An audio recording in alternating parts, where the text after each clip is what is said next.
Well, thank you. Please make this interactive, ask lots of questions, challenge, agree, build. I love that. I think that's how we grow. And one of the things we're doing in women's performance now is, if you picture the old bell curve, you know, there's a start, then there's the growth, then there's kind of that peak or plateau, then there's a decline, and then there's an ending. And what I'm constantly preaching in women's high performance is, let's not plateau. Because after the plateau is what? The decline, and then the end. And I keep saying, we have to keep growing. We have to keep evolving. Let's not assume we've arrived. And it's very easy, you know, finish fourth at the World Cup to assume, oh, we can just keep doing the same things and we're always just gonna be there. No, we have to keep growing, and I keep preaching that to the coaches and the players all the time. So I'm glad to hear and excited to hear that that's what we're doing in officiating too, because the game is continuing to grow. And what players, and it's let's be honest, it's players are doing this more than coaches. Coaches see a player do something and then they say, oh, that's good, let's now teach everybody how to do that. So as the game continues to grow, we have to grow as coaches and players. So what I wanted to do is just give you a brief overview of how we're now teaching the game, how it's seen through coaching lenses. It's at the highest level, but you're seeing it trickle down all the way to the lower levels.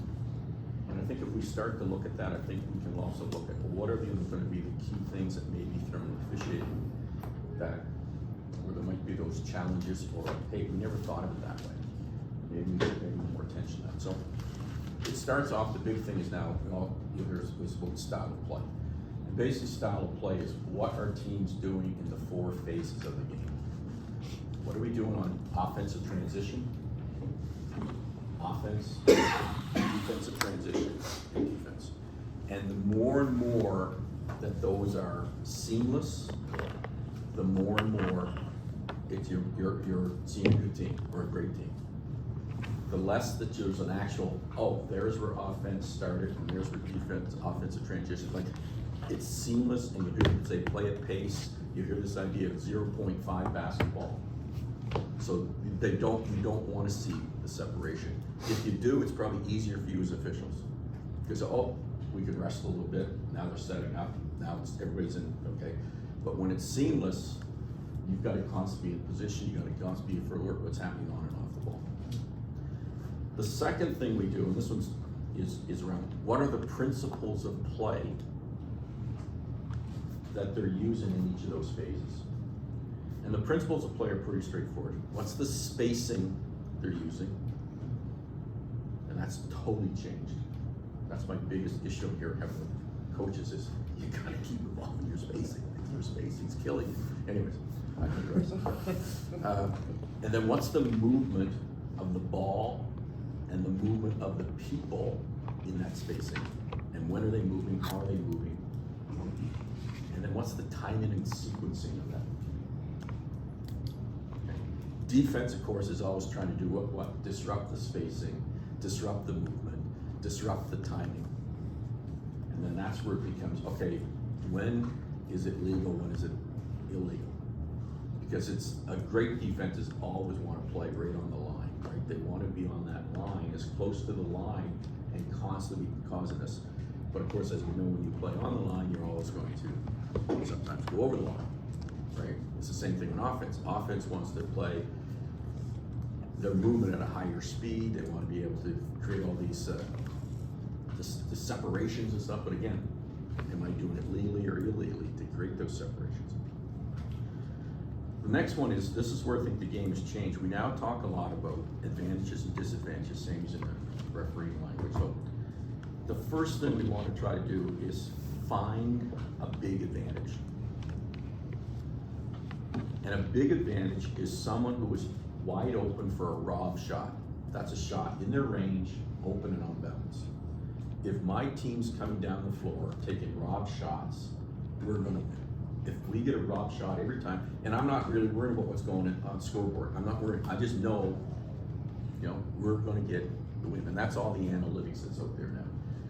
Most teams at higher level want those at the rim or three because of points per possession. They know that, so at the highest level, most things are happening now at the rim and at the three, but there's still some great play that can take place mid-range.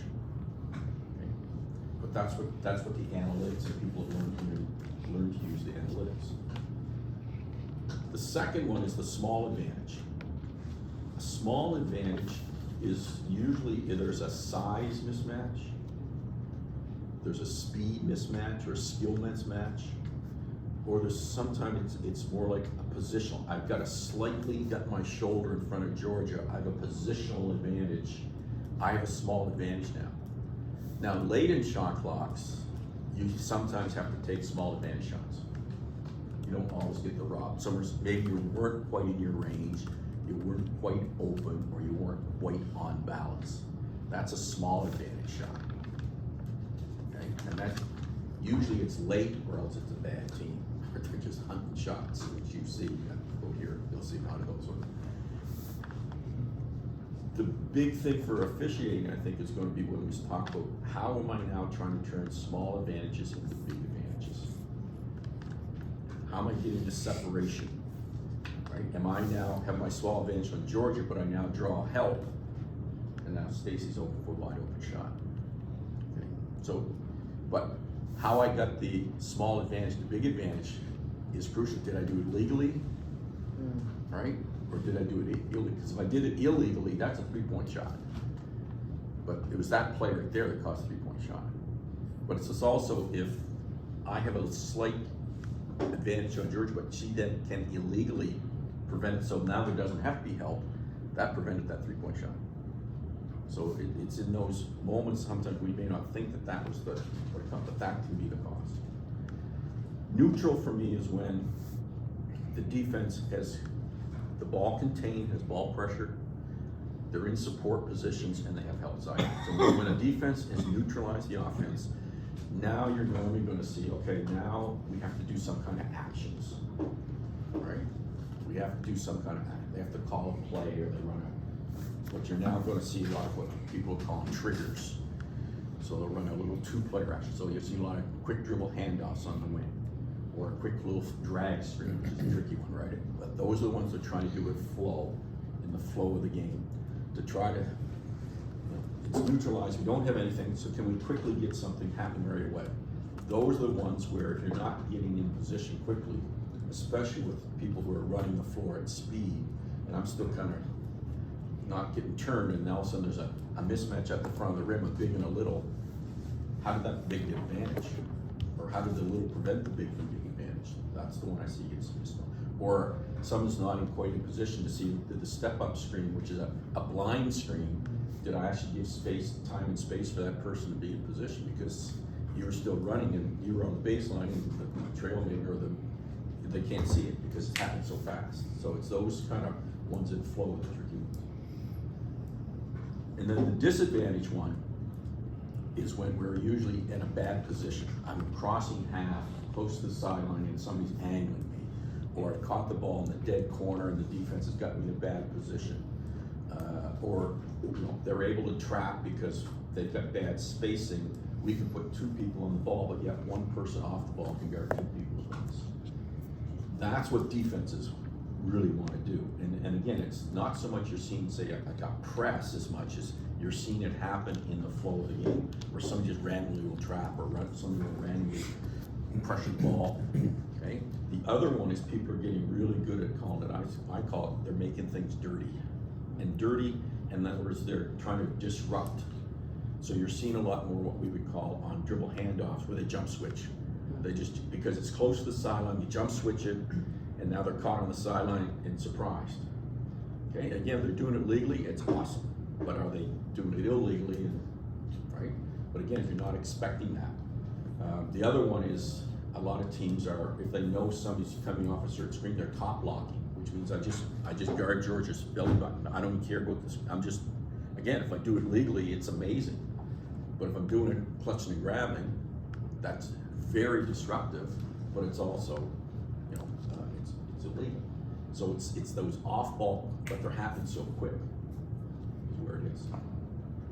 So if we go back on a couple more, the big one to me is I love how FIBA has clearly defined things, and it's so much easier now in coaching to be able to say, that is a foul.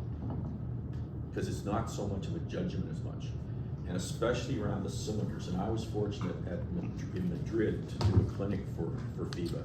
And I talked a lot about the cylinders, and especially on the impact on the women's game, and how the women's game, the collision between the two cylinders is not the same as in the men's game. Because, I mean, my whole life has been women's basketball, and it's my passion. The women, you can argue with me on this one, but there's not the same muscle mass and the same explosivity. Is that a word, explosive? It can explode. The ability to explode. Yeah. They can't solve the problem by jumping over people. In fact, that's one of the things we're trying to work on is getting female players to understand, yes, you can try to go over to solve. Most females try to go around the cylinder to solve it. And when they go around cylinders, they put themselves off balance. And now it's a trickier call because, well, did they really get knocked off? But they're trying to step around and the cylinder's staying legal. It's a tricky one. But when you go up over top of the cylinder, now it's a little easier to see some of the things up here. But these ones going around, especially when there's that quick stop and they try to, right? And so the collisions between the two cylinders is important. So what we're teaching is a proper way to play cylinder to cylinder. George, if you want to stand up, we can. So what we're teaching is a take-on, and the take-on really is the first part of a screen, a box out, or any contact where I'm facing the other cylinder. So it's as long as I'm in my cylinder, hips, I'm allowed to hip hinge, and my elbows are down, this is a legal cylinder. Right? I'm legal. Anytime I extend outside my cylinder, okay? Anytime I lead with the shoulder into my cylinder, anytime I elbow, those things, or get too wide, but get an understanding, but I have to be legal in my cylinder. Now, the exception is, of course, if she's blind. Now I have to respect speed and space, right? I can't be on this one. Okay? So that's what we're trying to teach coaches and players. The second one is a brace. A brace is when I'm making contact with the side of my cylinder to her cylinder. And a brace is, I'm trying to make contact with my tricep and my scapula, and I want to have my foot over so I get my hip in there. And again, as long as my elbow's down, not up, and no palm showing, extension, I'm legal. When I start to do these things, I'm starting to create yellow lights and red lights. If she doesn't move, I'm probably still not going to call, but if she now tries to move, I'm definitely going to be in a red light area that I can call. Okay? What we don't try to teach is this type of side contact, or this, because now there's the tendency to do what? Extend, and that's what we watch for. So we say you can't get caught, but you're going to be called for extension. And if you've ever gone internationally and played against Spain, especially, or Argentina, anytime as an offensive player, you're in a yellow light area where you're like this, or you were like this, and you don't do it, they're going to turn it into a red light. They're going to, we call it flopping, but sometimes it's not a flop because they're just smart enough to know if I run through that arm now, that's could be a considered red light. Or if I come in and do this, if they just kind of, okay? So we try to tell you, you've got to be non-floppable. You've got to be non-floppable in these situations, because the more you're, again, if you're going to be setting wide legs, they're going to come off and bump off that. And then the final part is a seal, and a seal is when I put my back to the person. And again, the key to the seal is, again, I'm not this or this. And what we're trying to teach you more is seal. So again, my elbows are down, but I'm calling for here, not doing this one. This is what they want to do. And I've got to learn to do this one, and I'm legal. But I can still hold her with my tricep. That is legal, because I'm still in my cylinder. But if I start to get up to here, that's when it's now, she can make it floppable. And it's also safe, because I also am very concerned about concussions. And so that's the thing we're teaching. So It's easier when the two cylinders are standing still, so like in a box out situation or a post up. The trick becomes now, when one of the cylinders is moving, I'm dribbling, and so now we're caught where I'm in this brace situation, and I'm at the top of the 3-point line, and the basket's there, and I'm starting to penetrate. Now, players who are really good at keeping the shield, I call it, and they can kind of, okay, I can hold her off, but I'm never extending. And now help comes now to make the pass. Where it gets tricky is when I do what? I'm doing this to now get what? I now create the small advantage, or I've done this to create the small advantage. Okay, so it's that's what the offense players do. The other one offense players do, it's the harder, they were right, the flopping. But that's again because she's defensively on the yellow flag, well, you know, they're gonna do that. What she will try to do is still sneak this arm in and do what? She's gonna try to ride me off so my angle is going there, so now there doesn't have to be help, so now there's no three. And if that can happen all game, that's the big part of most offenses now. And I think we now have it in the rules, but there's a tendency now, but they're not really, but especially that's where you have the female game where you get size differences. If I'm allowed to just ride my form on somebody, I can control I'm controlling the center of mass. The hands one, we gotta clean that, because there's still this first time I try to go, Georgia, there's that quick little two hands, just to get that stop, to slow me up. And that's the one coaches, I think, get the most concerned about.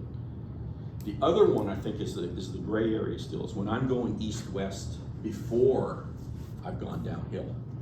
And how much can she still ride me when I'm going over here? But what I'm trying to do is probe to get her moving so I can get downhill. But if she's allowed to constantly ride me off, that can be a huge advantage to the defense, because now there doesn't have to be help. And now since there's no help, there's no separation, there's no open shots. So that's where coaches will get quite concerned when they're just right in regard. So to me, what we try to teach on defense is we call it shocking the ball. So what we're trying to do is, in the old days we would mirror. So if you were on offense, just move pretend ball. This would be mirroring the ball with one hand. But what we try to do is mirror, but we're going to shock and puncture the cylinder. We're going to try to just shock it and get our hands up. Because if we shock or we leave our hands in, we're in a situation where, again, it's floppable. Like the defense can start to do things. Yes, we are taking a risk that we may foul, but we also think that we're shocking at the ball. When we get ball, we're fine. We don't think that we're going to really hit the arms, but we don't want to be mirroring by reaching in cylinders. We want to mirror but shock, mirror but shock, mirror but shock. And that's what you're seeing most teams do. Okay? So that two cylinders moving is the big one. The other one, of course, is the cylinders when they're now rebounding. I think we're pretty good on the over the back, but it's the, did I dislodge a cylinder to get position? And the good teams or the good players are doing that when the ball's in the air. And if everybody's kind of watching the ball, then that's when the wars are occurring. And most higher level teams, and we're trying to work on younger teams, the spacing we're trying to teach is more what we call a dunker spot spacing than say a high post spacing on blocks. And the reason is because that person is behind the defense and they can't see them. But then the idea is that when the ball is in the air, even before, now you're moving into position and you can dominate that positioning. But there is the situation when, did I knock you out of the way, or they come and knock me out of the way? Okay. So, but this is the one I think with coaches, and you and I have talked about this one, is the 3-second call. I know at the international level for years there was this, well, it's a soft call.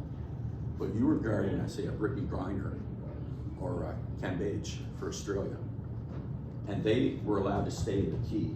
I remember being in Spain playing it, and I counted Cambage in there for something like 13 seconds one time. Never left the key, but she never touched the ball once. But until the shot went up, and what happened? she's got the rebound and putback because you can't get her out of it. You cannot get somebody 6'6", 6'8", 300 pounds out of the key. You can't rotate down, box out, you can't push. Yeah. So then what started to happen was, what was the only way people could get her out of the key? You now start to see people have to push. And now what happens when you get into push? Now you get flops, now you get motion, now you get, right? And then she got, I think, 2 on sport, or she got it was in the semifinal against Australia. That was really big in Tenerife. But it became very, right? And so my solution was, you gotta call 3 seconds in the key, even if she doesn't have the ball. If she's gaining a positional advantage, the only solution a defender has is to push. That's it. And then when you get into pushing, now you're getting closer to where on sports like violent fouls, whatever you want to call them, can occur. The other big area for separation now is separation using the 0-1-2 step. And in combination with how liberal we are with carrying the ball, right? This all changed with Allen Iverson. Before Allen Iverson, all of your dribble moves had to be done tight. You had to do things tight. But after Iverson was the first to explore where we're going to take the ball loose, because now if that defender goes over there, I can separate back here, right? If they don't go, I go. And it's changed the game. And that's why you're seeing this radical spacing now, because if I can put a ball handler in a space we call double gaps, and I can break you down off the dribble, I create help, now I got 3. Or you help, I got my dunker, dunk, dunk. That's the essence of the game today. And I'm okay with that we've liberalized this a little bit, but it's when it pauses, that's a huge event. I can stand like this and now, okay, am I gonna shoot? Am I gonna drive? Or am I still gonna go 1, 2 to make separation? And I think where we've got to be careful of is, what is the 0 step? When did they initiate the 0 step? And this is where players and coaches are getting good. If I do a typical step back, say I go left foot, and I pick the ball now, I'm still allowed my 1, 2, or I can go my 1, 2. But what people are getting good at is they're not picking it on that one. They're pushing the ball out, and then they're getting like a bunch of little steps in here, now picking it, and now still getting my 2. And that's legal. But man, to the fans and the opposing coach, they're traveling, but they don't know the rule. But it's quick, happening fast. And if you're not really watching it, when did they actually pick? The other one is on the spin drill, right? In the old days, you would spin, always pick it on this one. So 0, 1, 2. That's still pretty good. But now again, if I can get it where I'm not picking it up the back here, I'm still allowed 2 over there. And I can cover a lot of distance. If I may, we also still have more 0, 1, 2 off the dribble to get behind the 2-point line. Oh yeah, yeah. And that's what you're trying to do, is you're trying to drive in and get your separation back to your 3. I mean, this is the biggest thing now in basketball, is your separation. But I can also still get good separation to shoot off the catch. It has changed the game for the women. Because if the basket is behind me there, and let's say I'm running away from the basket, in the old days, I had to catch 0 and somehow get turned all the way to shoot. There's very few men that could do that. But now I can come out and I can get 0, 1, 2, and get squared. So I can carry speed, more speed into my cuts and still get separation.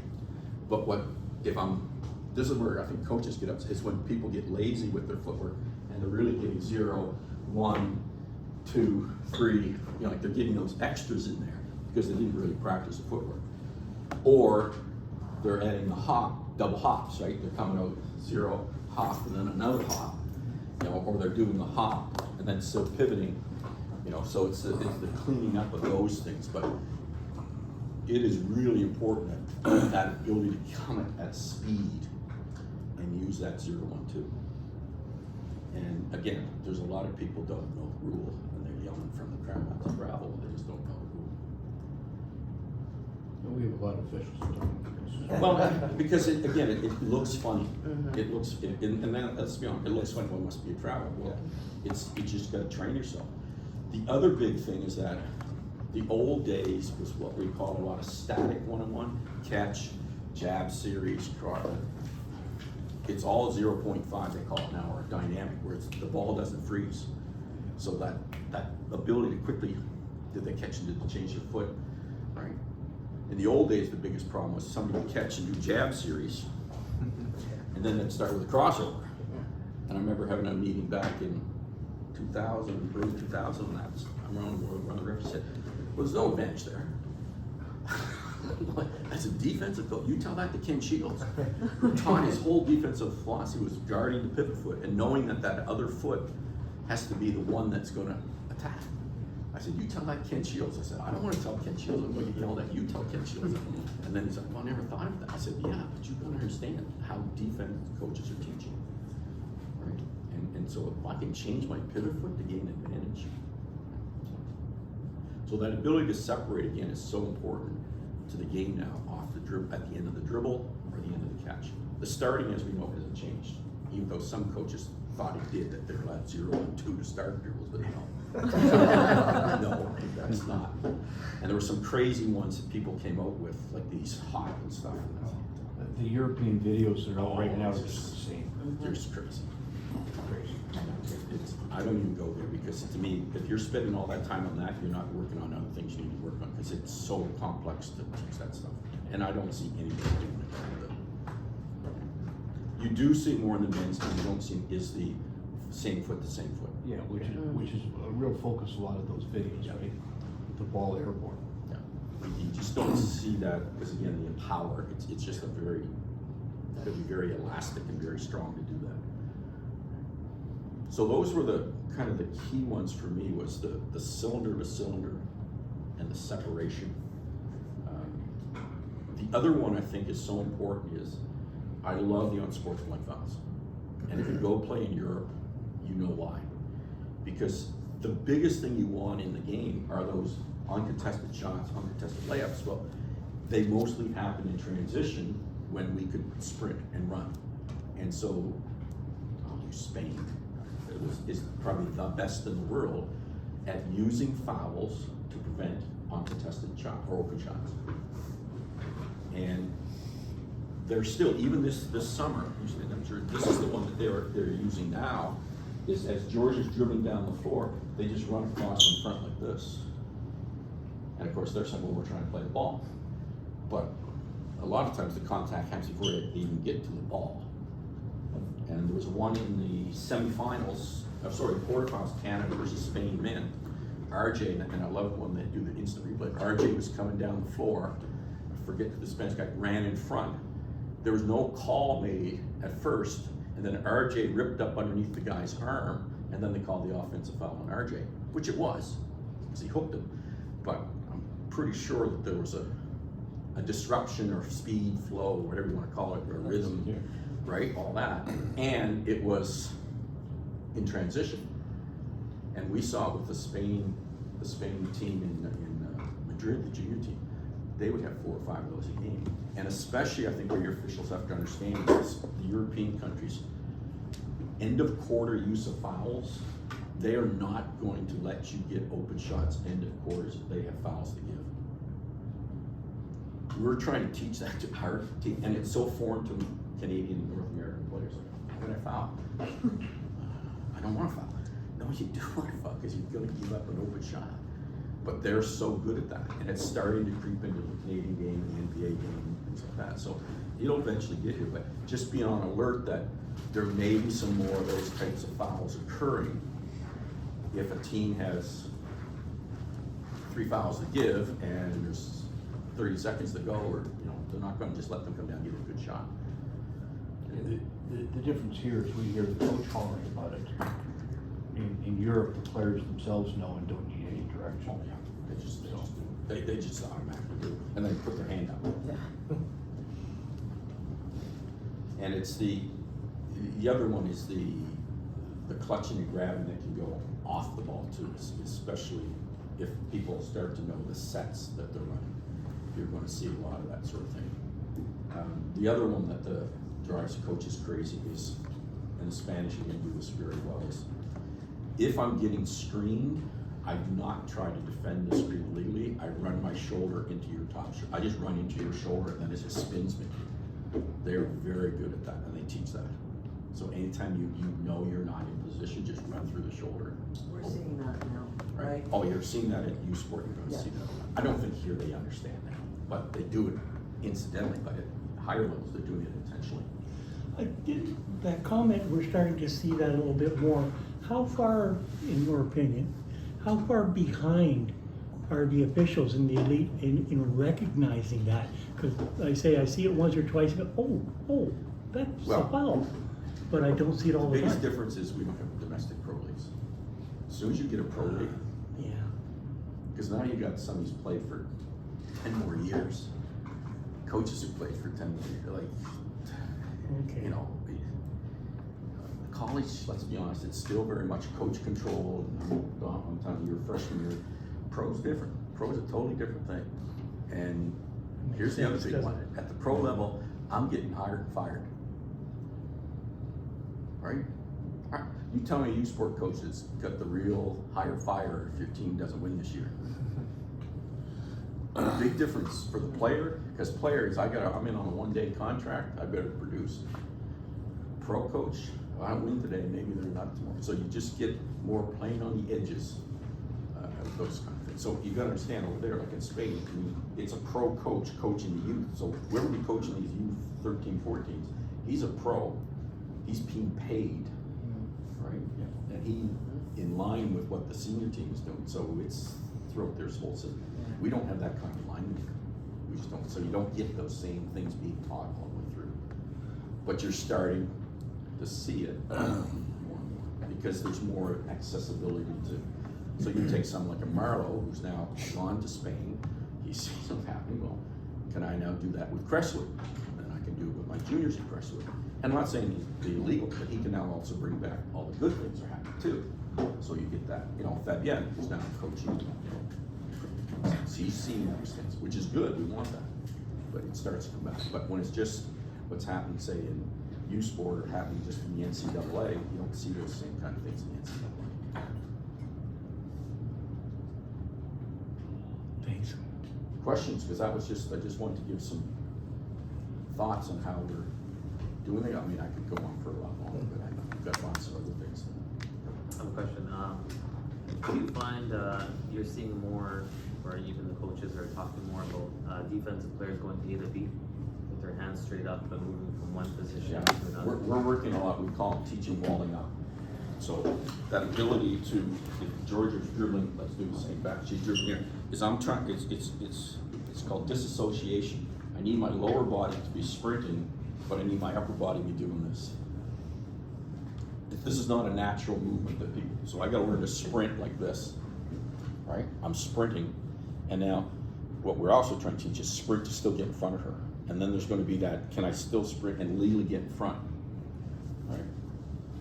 Instead of just running along beside like this, can I sprint? And then the other one is that the help defenders is the walling up, but also knowing that I'm allowed to jump up to wall up. As long as if they would just stop doing this one. And players that jump from one position on the court to another while their hands are straight up, and you're saying that language and verbiage now at all levels. Oh, yeah. In the NBA, when they replay, they say A to B. I think in FIBA, they're starting saying that as well. Well, I don't think we're using that a lot in the coaching as much, but we're talking about walling up and getting into that legal guarding position. So Mike, maybe take Farhan's question and turn into closing out on 3-point shooters. What are you doing to close out on 3-point shooters? We talked about hockey stop. First thing is we try to prevent long closeouts. We don't want to be where we have to sprint from there to the corner. We want more what we call short closeouts. So in the way we're teaching defense, we should never be in long closeouts, but that's not always going to happen.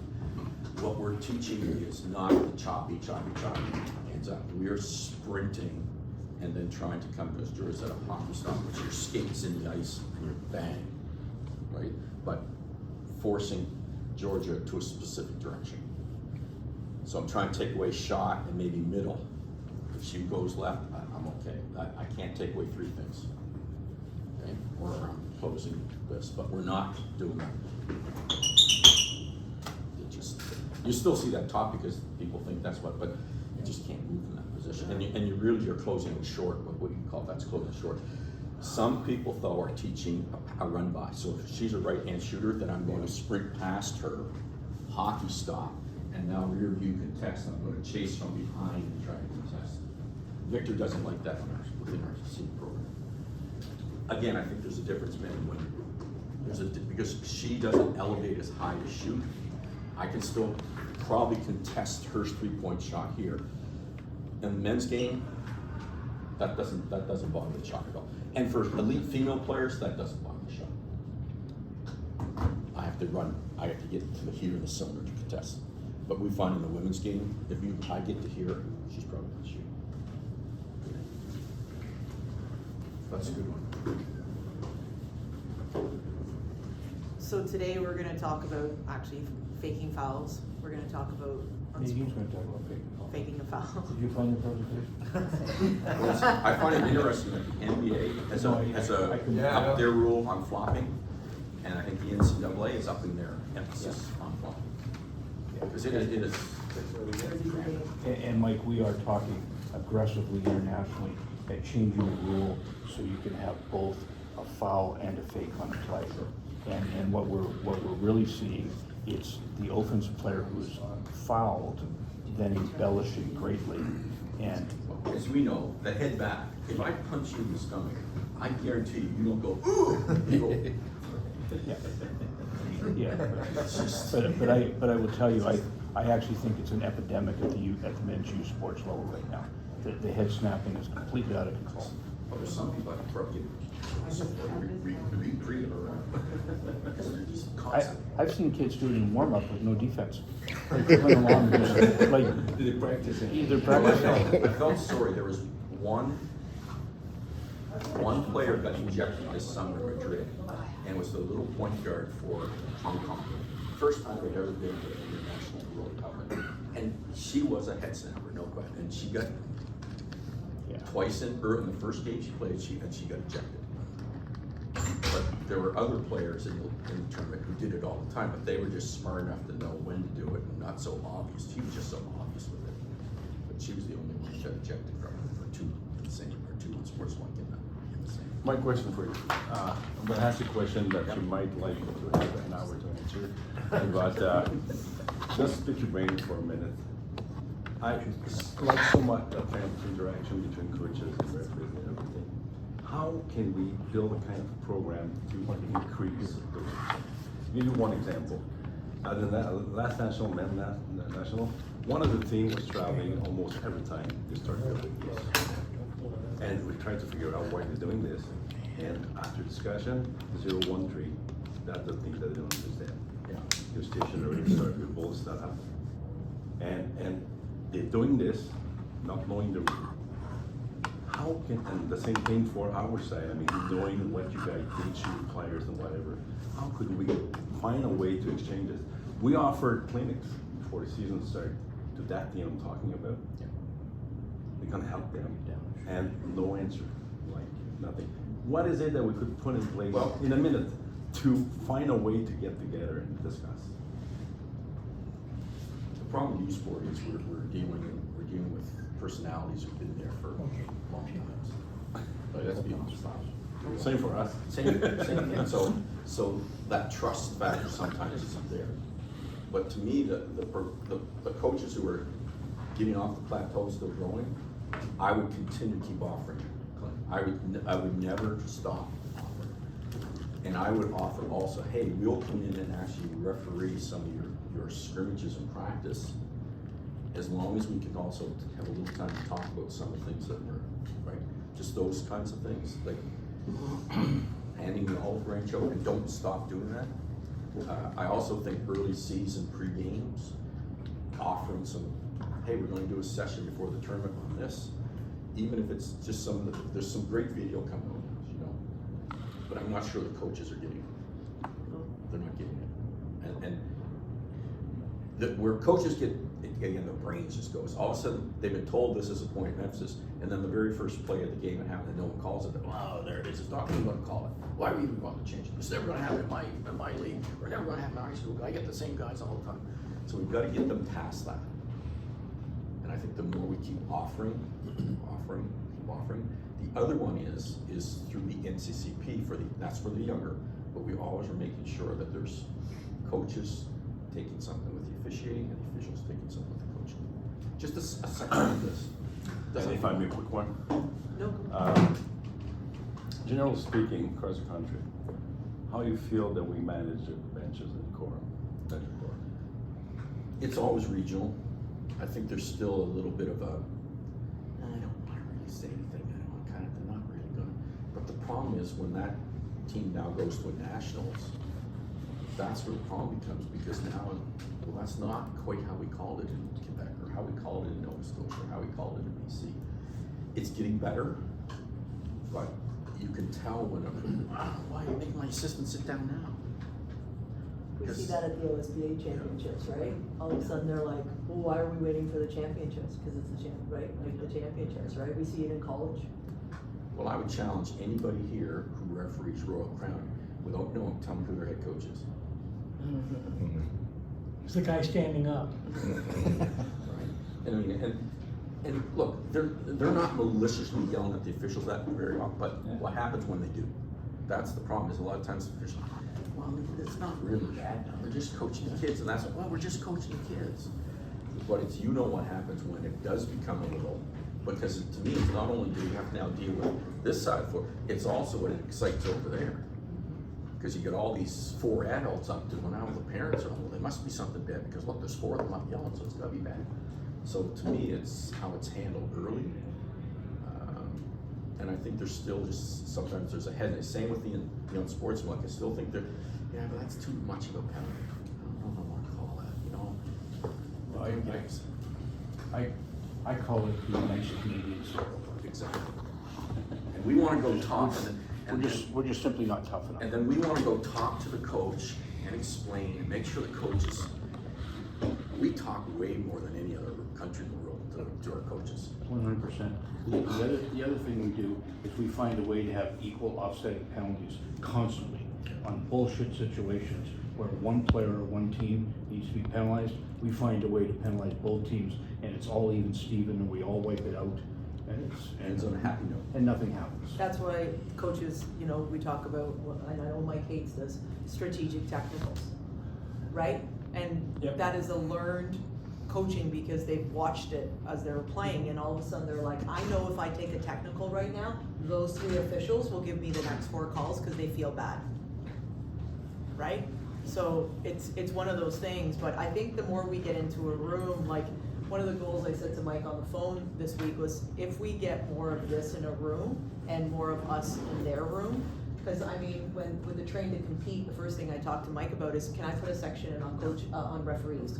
So now it's become standard when I teach it, that all the provincial team referees, coaches get a refereeing. So the last day we do an hour and a half on refereeing, and you should see by the end of it how much comments we've gotten of, okay, I'm not as mad, right? Like in terms of that. So I think that kind of working together with, I don't know what that looks like, but maybe starting that conversation, because I know we've started the conversation at the higher levels, but unfortunately they filter to our level.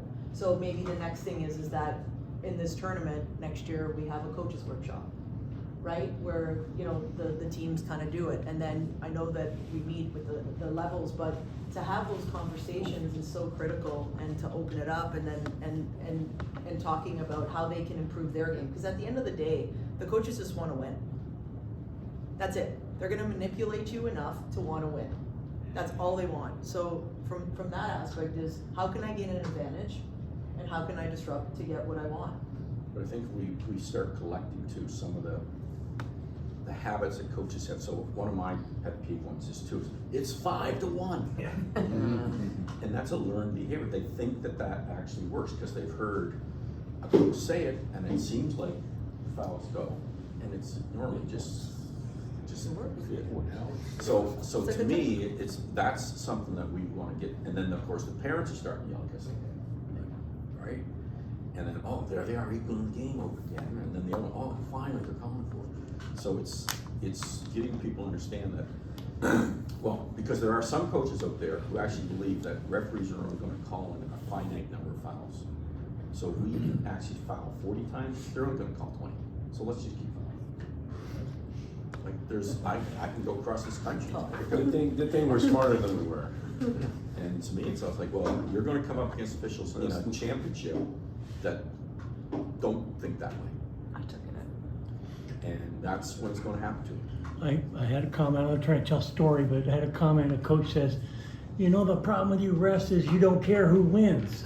But the coach, Absolutely right.